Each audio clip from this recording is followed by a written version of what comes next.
بسم اللہ الرحمن الرحیم۔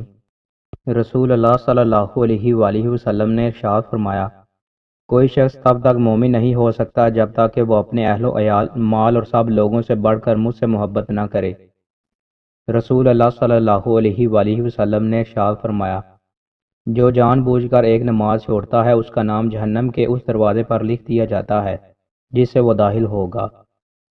رسول اللہ صلی اللہ علیہ وآلہ وسلم نے ارشاد فرمایا، تباہی ہے زیادہ مال والوں کے لیے سوائے اس کے جو مال اپنے اس طرف، اس طرف، اس طرف اور اس طرف خرچ کرے، دائیں بائیں اور اپنے آگے اور پیچھے چاروں طرف خرچ کرے۔ رسول اللہ صلی اللہ علیہ وآلہ وسلم نے ارشاد فرمایا، کسی مسلمان کے لیے جائز نہیں کہ اپنے کسی دوسرے مسلمان بھائی سے 3 دن سے زیادہ سلام کلام بند رکھے۔ جب دونوں کا آمنا سامنا ہو تو وہ اسے منہ پھیر لے اور یہ اسے منہ پھیر لے، اور ان دونوں میں بہتر وہ ہے جو پہلے سلام کرے۔ رسول اللہ صلی اللہ علیہ وآلہ وسلم نے ارشاد فرمایا، کھڑے ہو کر نماز پڑھو، اگر استطاعت نہ ہو تو پھر بیٹھ کر، اور اگر اس کی بھی استطاعت نہ ہو تو پھر پہلو کے بل نماز پڑھو۔ رسول اللہ صلی اللہ علیہ وآلہ وسلم نے ارشاد فرمایا، رحم کرنے والوں پر رحمان رحم فرماتا ہے، زمین والوں پر تم رحم کرو، آسمان والا تم پر رحم فرمائے گا۔ رسول اللہ صلی اللہ علیہ وآلہ وسلم نے ارشاد فرمایا، جب تم لوگ جنت کے باغیچوں کے پاس سے گزرو تو استفادہ کر لیا کرو۔ لوگوں نے پوچھا، جنت کے باغیچوں سے کیا مراد ہے؟ آپ صلی اللہ علیہ وآلہ وسلم نے فرمایا، مجالس ذکر۔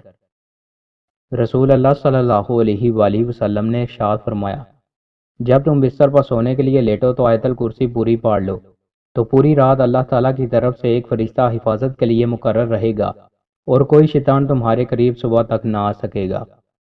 رسول اللہ صلی اللہ علیہ وآلہ وسلم نے ارشاد فرمایا، مالدار کی طرف سے قرض کی ادائیگی میں ٹال مٹول کرنا ظلم ہے۔ رسول اللہ صلی اللہ علیہ وآلہ وسلم نے ارشاد فرمایا، جو شخص ایسی عیب دار چیز بیچے جس کے عیب کے بارے میں نہ بتایا ہو تو وہ اللہ پاک کی ناراضی میں رہے گا اور فرشتے اس پر لعنت کرتے رہیں گے۔ رسول اللہ صلی اللہ علیہ وآلہ وسلم کو جب کوئی کام سخت تکلیف و پریشانی میں ڈال دیتا تو آپ صلی اللہ علیہ وآلہ وسلم یہ دعا پڑھتے، یا حیو یا قیوم برحمتک استغیث۔ ترجمہ، اے زندہ اور ہمیشہ رہنے والے، تیری رحمت کے وسیلے سے تیری مدد چاہتا ہوں۔ دوستو، مزید اچھی ویڈیوز کے لیے ہمارے چینل کو سبسکرائب لازمی کریں۔ بہت شکریہ۔